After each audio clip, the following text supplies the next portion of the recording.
Don't overdo it! Yeah, not bad! That beat! So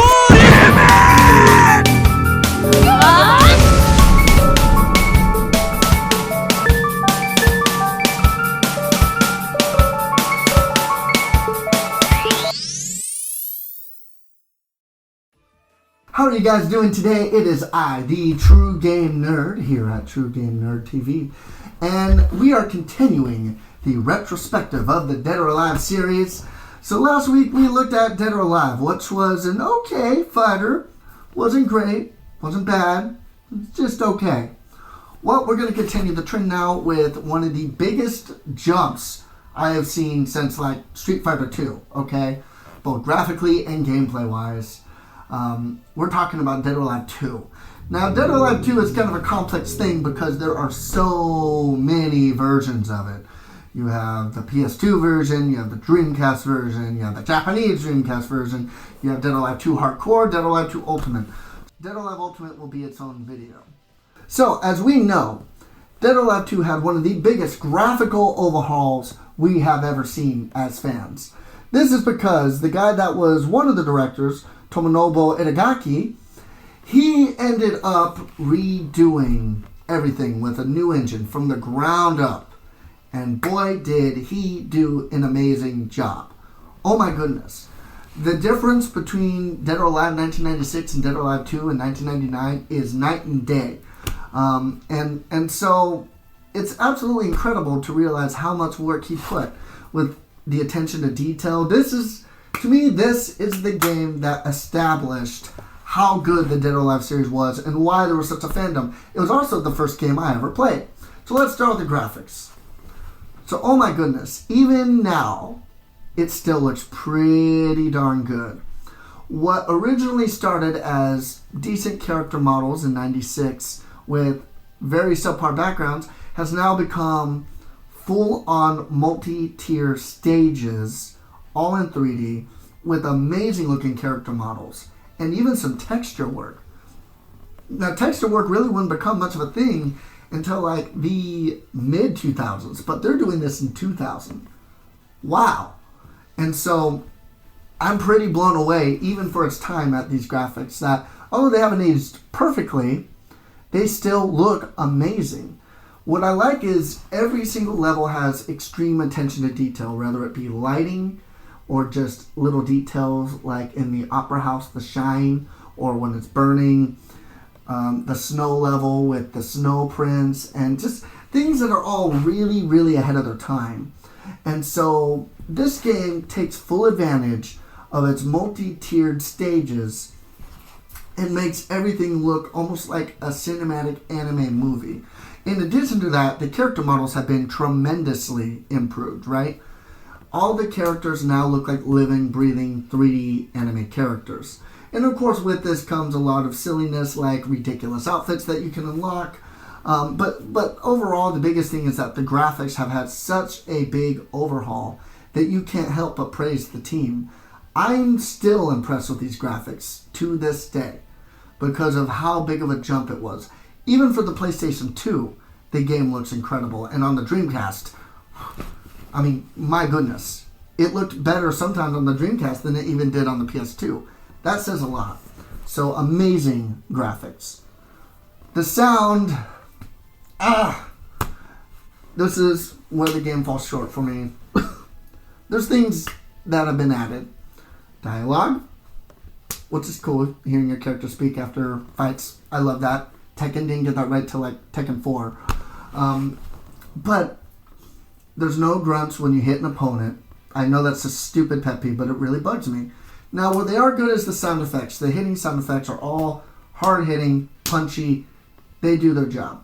The music, good, energetic music. My issue is that it just seems like it's incomplete. It's missing something. And with as amazing as the graphics were, I was hoping the sound would be on the same level. The music's certainly on that level, but the sound effects and the grunts are all missing little details. And it does bother me because why not finish the job? Why not continue making something that's amazing even more amazing? So not too impressed with the sound on Dead or Alive 2. but it does do its job. Okay, moving on to the gameplay. The gameplay is about the same as it was before. You got your story mode, you got your versus mode, you got your training modes. You do have something totally new. A couple new things, really. You have sparring modes, which is kind of like training, but you can do a few more extra things in there, learn new moves, etc. You can watch fights, which is pretty neat, like computer versus computer. Even more interesting to me is how they've changed everything. So where do I start? Well, the first thing I have to start with is they've introduced a tag mode. This is so much fun. You can pick 2 characters and duke it out. And this is, I think it was pretty big around the time. Tekken was certainly doing it, and then they just stopped for whatever reason. But the tag battle mode does change things around and make it interesting. And I really wish Dead or Alive 6 would bring that back. I don't know why it's missing so much.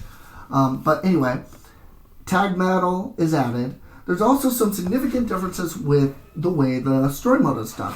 So rather than just playing through, you now have little cutscenes in between some of the fights. And it gives you a little more information about the character you're playing as, whether it be Kasumi, Li Fang, or whoever you're playing. And I like this. I like that there's endings now. I like that there's incentive to play with everybody, aside from unlocking characters and outfits. It just changes things up, and it was way ahead of its time. Again, Tekken didn't catch up with this until like Tekken 5, as far as the cinematics in between fights. And I really enjoy that. Some characters like Ayane or Helena, they have kind of prequel cutscenes. And so this is something that was very welcome, and I've really enjoyed the fact that they implemented it. And, you know, it's just something that's nice. Even the boss character getting a little intro cutscene. All these things seem to be ahead of everyone else. And if you look at the timeline when it was created. And that is pretty amazing to me. So, in addition to story mode changing, as I said earlier, you also have differences in fighting mechanics. Combos have been improved. Everyone's got a full set of moves, and now everything plays a lot smoother than it did in the first one. Kasumi is my go-to character, and now she's got all these complete new combos. And with the addition of new combos, you have multi-tiered level stages.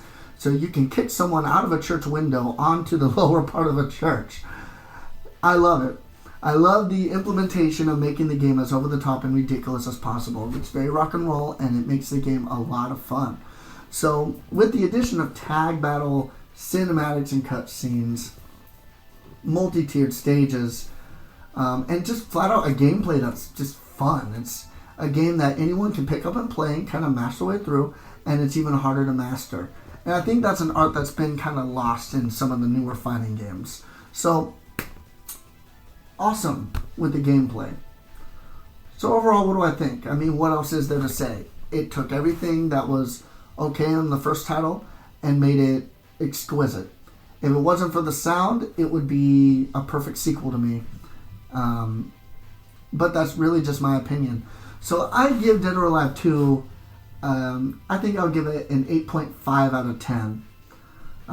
If it wasn't for the sound, it would be higher. I think it was absolutely phenomenal, and they did a great job with it. Thank you so much for watching. Again, if you enjoyed the video, please click the like button and subscribe. If not, that's okay too. It's all opinion. I will see you next time when I actually take a look at Dead or Alive 2 Hardcore and Dead or Alive 2 Ultimate